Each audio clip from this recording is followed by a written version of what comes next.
London, 1942, deep inside Churchill's war bunker. A Canadian engineer stands before the British Prime Minister, holding a block of ice and a blowtorch. Churchill looks at him like he's lost his mind. "You want to build an aircraft carrier out of ice?" The Canadian, Geoffrey Pyke, nods calmly. "Not just ice, Prime Minister. A material stronger than concrete, unsinkable, and we can build it for a fraction of the cost of steel." Churchill waves his hand dismissively. "This is madness. Ice melts, young man." But Pyke doesn't argue. He simply fires up the blowtorch, aims it directly at the ice block, and waits. 30 seconds pass. The flame roars at 2,000 degrees. The ice should be melting, pooling on the floor, turning to water. But it's not.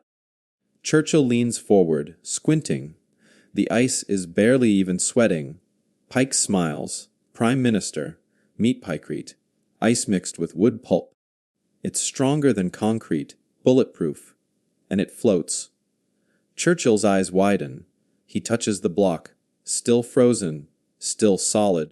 He looks up at Pyke and says 6 words that will launch the most bizarre military project of World War Huays. "How fast can you build it?"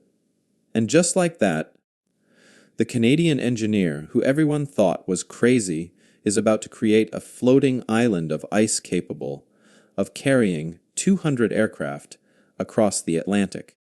A ship so massive it would dwarf every battleship in existence.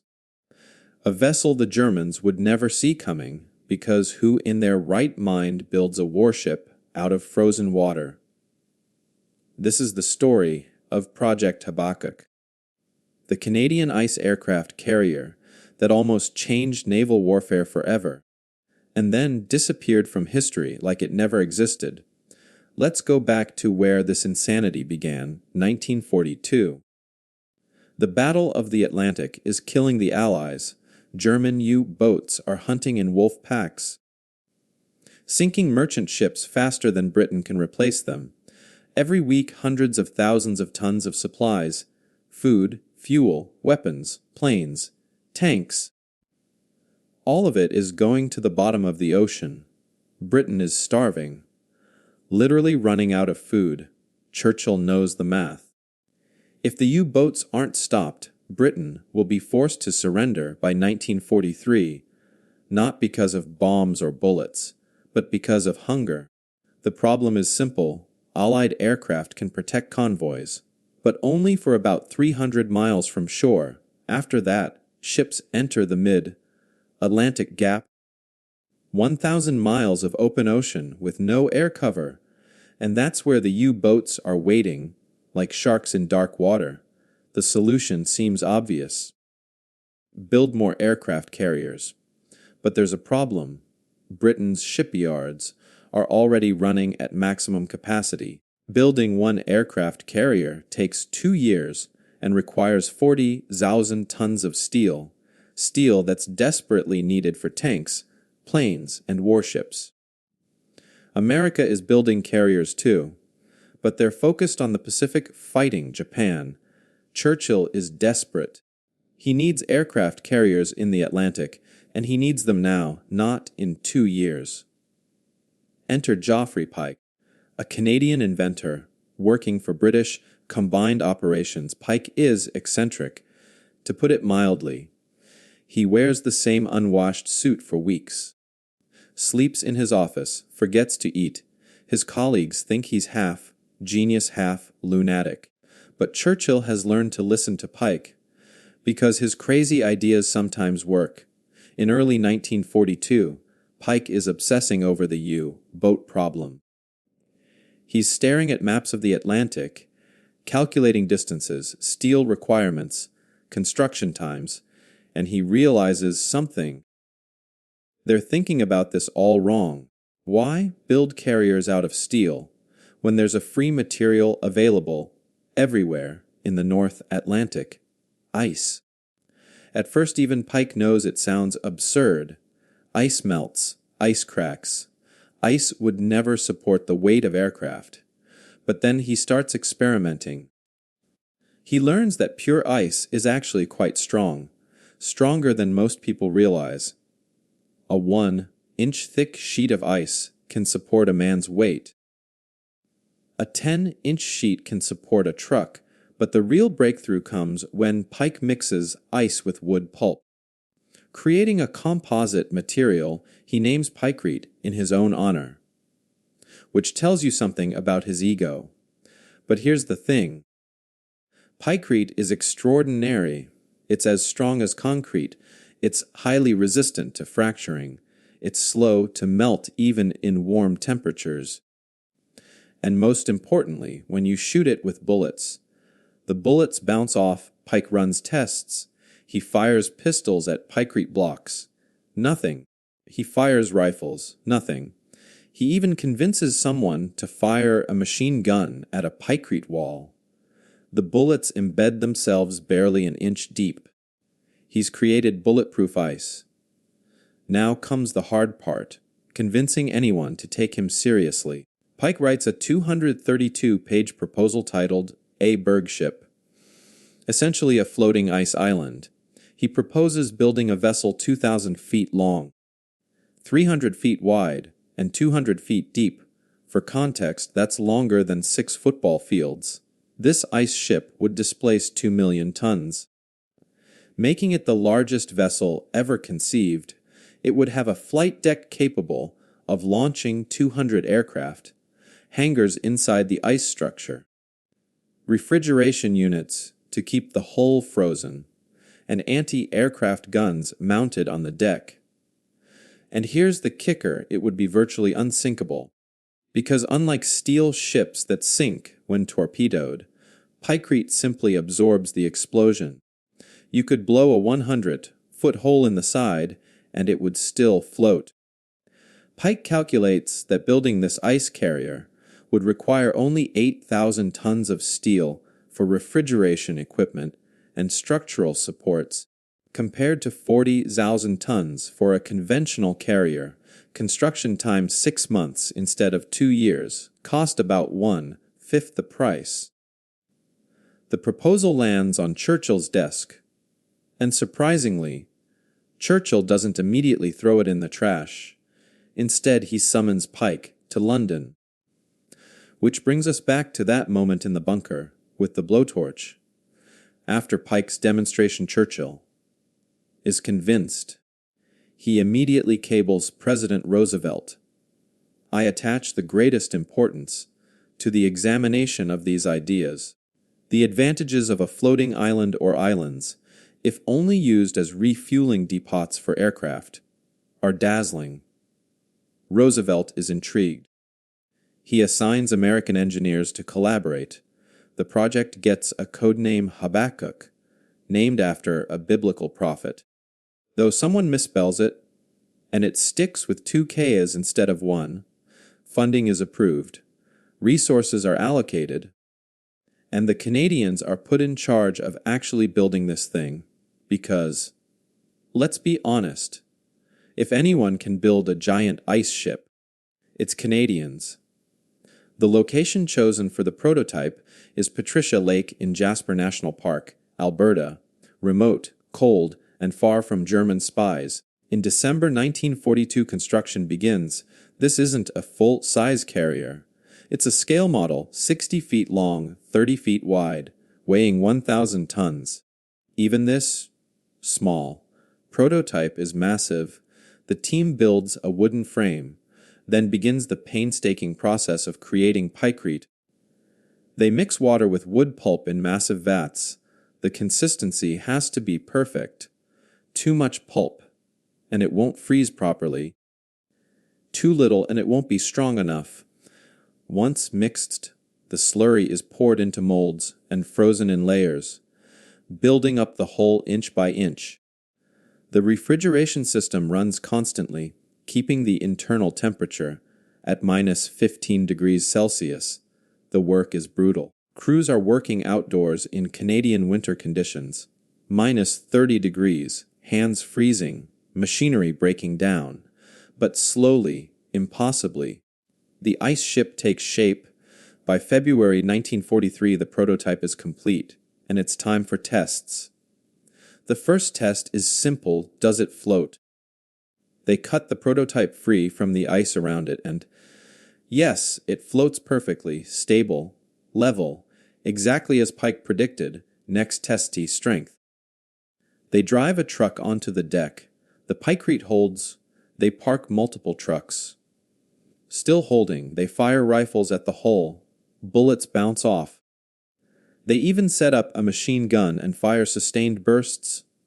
The ice barely chips. The engineers are stunned. It's actually working. News of the successful prototype reaches Churchill and Roosevelt. Excitement builds. Plans are drawn for the full-size Habakkuk.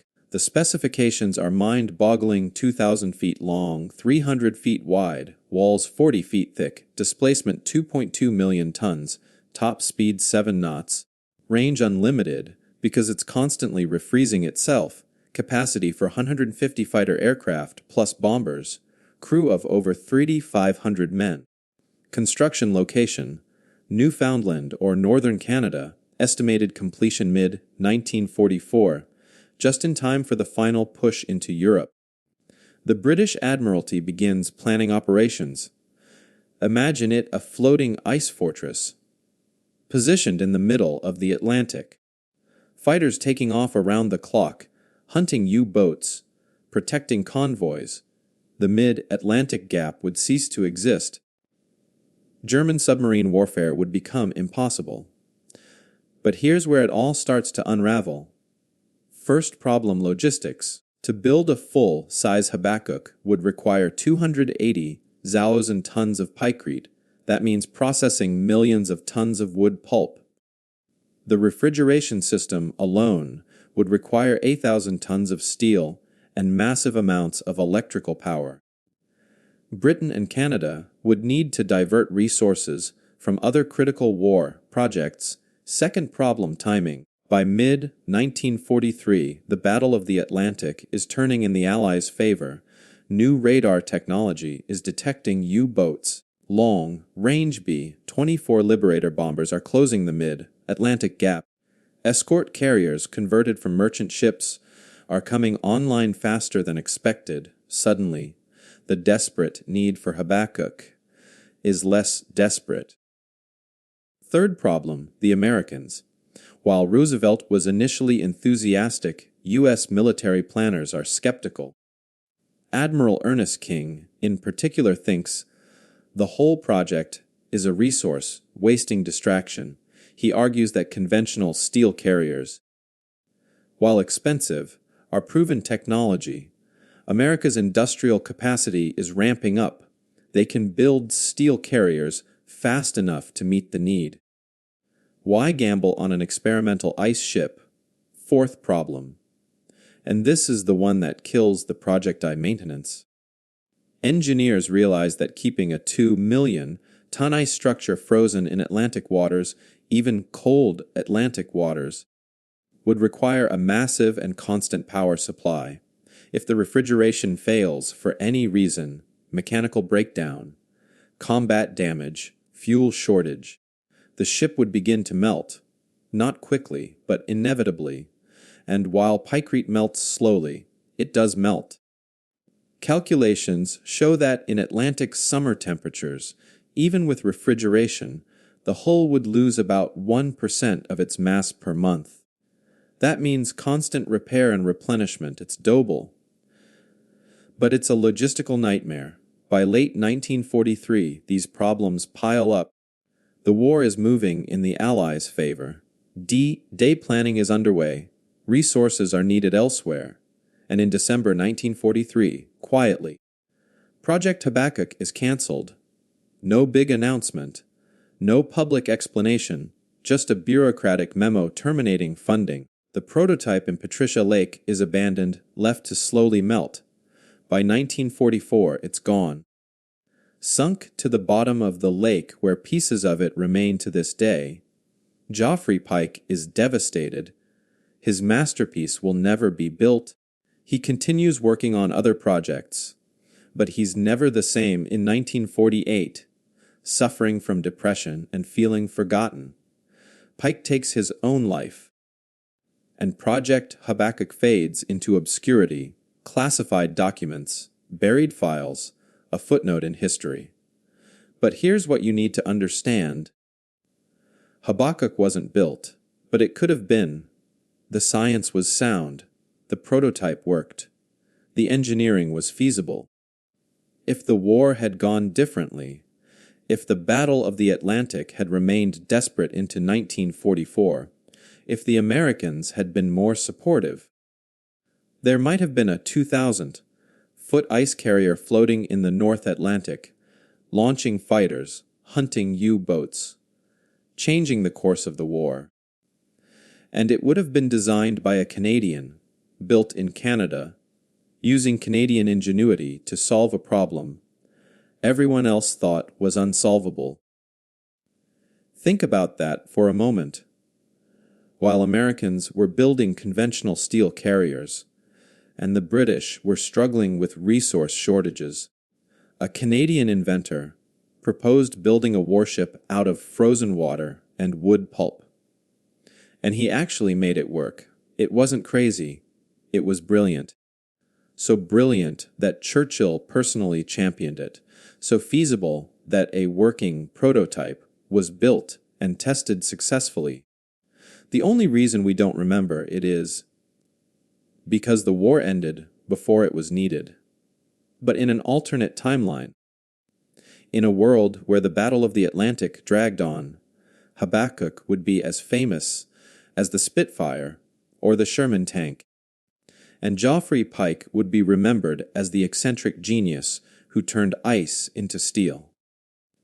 Today, if you visit Patricia Lake in Jasper, you can still find pieces of the prototype on the lake bottom, chunks of Pykrete, wood pulp still mixed with ice after 80 years. Divers occasionally bring up samples, and they're still remarkably intact, still strong, still proving that Pyke's crazy idea actually worked. There's a small plaque on the shore. Most tourists walk right past it. It says something about a wartime experiment. That's it. No details. No explanation.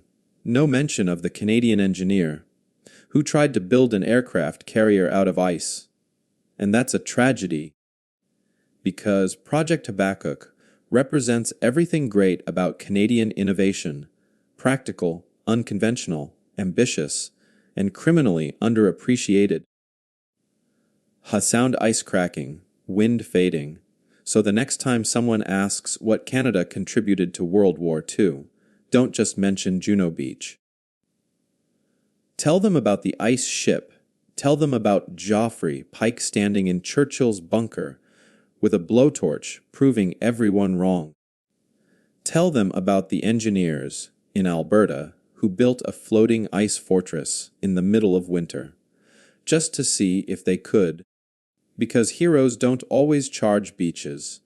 Sometimes they build impossible things in frozen lakes, and sometimes the greatest victories are the ones that never had to be fought, because someone was crazy enough to think of a better way. If this story amazed you, I need you to do something right now. Hit that subscribe button, because every single week we're bringing back stories like this. Stories of Canadian ingenuity that textbooks forgot. Stories that deserve to be remembered. Share this video with anyone who thinks Canada's war contributions were minor or boring. Leave a comment and tell me, what other forgotten Canadian war innovation should we cover next? The Halifax explosion rescue efforts, the Canadian encryption machines that rivaled Enigma, the secret radar stations that saved countless Allied ships. We're just getting started uncovering these hidden stories. This is Canadians at War, and we're making sure the world remembers what Canada really did when it mattered most. Sound ice cracking one final time. Then silence. Now go watch another video, learn another story, and never forget the most powerful weapon, isn't always the one that fires. Sometimes it's the one that never had to.